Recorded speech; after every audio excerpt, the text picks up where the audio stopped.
అరుణాచల శివయ్య, ఎంత పుణ్యం చేసి ఉంటే నీ ఎదురుగా నిలుచునే భాగ్యం కలుగుతుంది.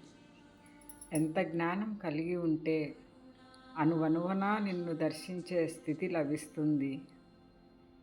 ఎంత కర్మల పరిపక్వత పొందితే జీవుడు కూడా శివుడిగా మారే మహాభాగ్యం చేకూరుతుంది.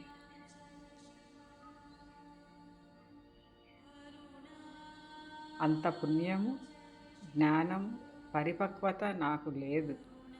వాటిని పొందే అర్హత అంతకన్నా లేదు. నిన్ను తండ్రిగా భావించి కాళ్ళను చుట్టుకొని వెక్కి వెక్కి రోధించే ఆర్తి తప్ప ఏదీ ఎరుగను. మరి నన్ను నీ కింకరునిగా స్వీకరిస్తావా? అంతో ఇంతో పుణ్యాన్ని ఈ జీవికి అంటగట్టి ఉద్ధరిస్తావా? శివోహం శివోహం శివోహం.